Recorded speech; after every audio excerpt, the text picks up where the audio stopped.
രാമൻകുട്ടി ആ കാഴ്ച കണ്ടത്. വഴിയിൽ ഒരു ജാതി മരം വീണ് കിടക്കുന്നു. രാമൻകുട്ടി ഒട്ടും അമർന്നിച്ചില്ല. ആ മരം പൊക്കാൻ ശ്രമിച്ചു.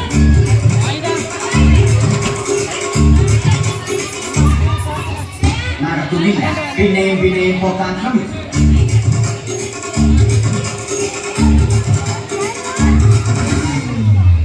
നടക്കുന്നില്ല.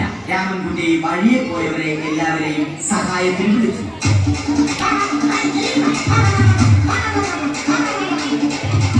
ആരും വന്നില്ല.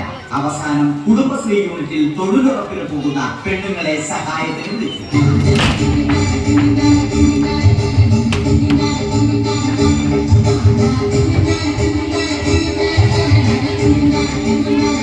അവർ അവരുടെ സ്ഥിരം പണിതു വരും. അത് കണ്ട ദേഷ്യം വന്ന രാമൻകുട്ടി മരത്തെ ഒറ്റയ്ക്ക് പിടിച്ചു പൊക്കി. അത്ഭുതമെന്ന് പറയട്ടെ, മരം നേരെ നിന്നു. ഇത് കണ്ട തൊഴിലുറപ്പ് പെണ്ണുങ്ങൾ രാമൻകുട്ടിയോട് നോക്കുകൂലി ആവശ്യപ്പെട്ടു.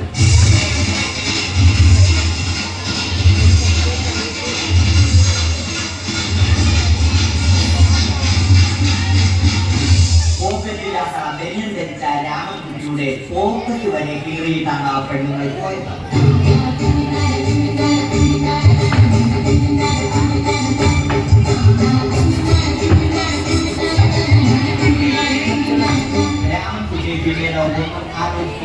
മരത്തിന്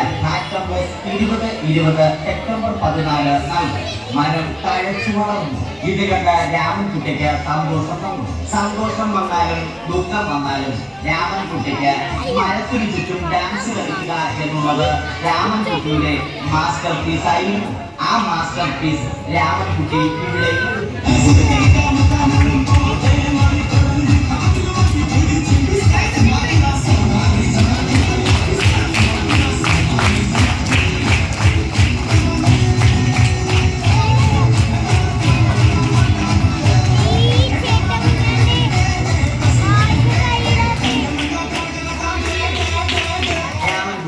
ദൈവത്തോടായി പ്രാർത്ഥിച്ചു.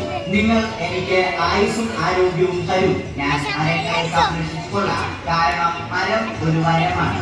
അവന്റെ പ്രാർത്ഥന ദൈവം കേട്ടു. ആ മാവിൽ നിന്നും വീണ തേങ്ങ രാമൻകുട്ടി മോങ്ങാതെ എടുക്കുന്നു. അപ്പോഴാണ് രാമൻകുട്ടി മറ്റൊരു കാഴ്ച കണ്ടത്. രാഘവൻ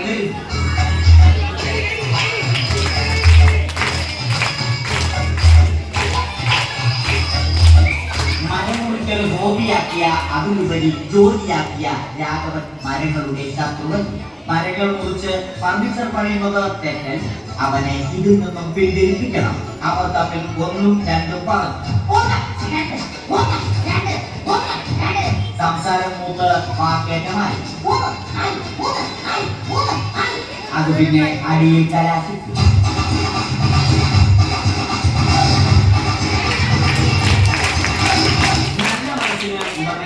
രാമൻകുട്ടി കംപ്ലീറ്റ് അടിയും പാലിച്ചു. ഒടുവിൽ രാമൻകുട്ടി സർവ്വധൈര്യവും സംഭരിച്ച് രാഘവനോടായി അലറി. മനസ്സറിഞ്ഞ രാഘവൻ രാമൻകുട്ടിയെ അരികിൽ വിളിച്ചു. കൈവാക്കിന് കിട്ടിയ രാമൻകുട്ടിയെ രാഘവൻ ഒട്ടി നോക്കിയ മരത്തിൽ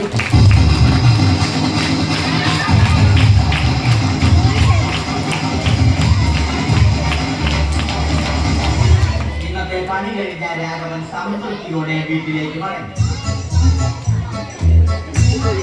തനിക്ക് തല്ല് കിട്ടിയാലും മരത്തെ രക്ഷിക്കാൻ പറ്റിയ സന്തോഷത്താൽ രാമൻകുട്ടി മരത്തെ കെട്ടിപ്പിടിച്ച് പൊട്ടി പൊട്ടി കരഞ്ഞു.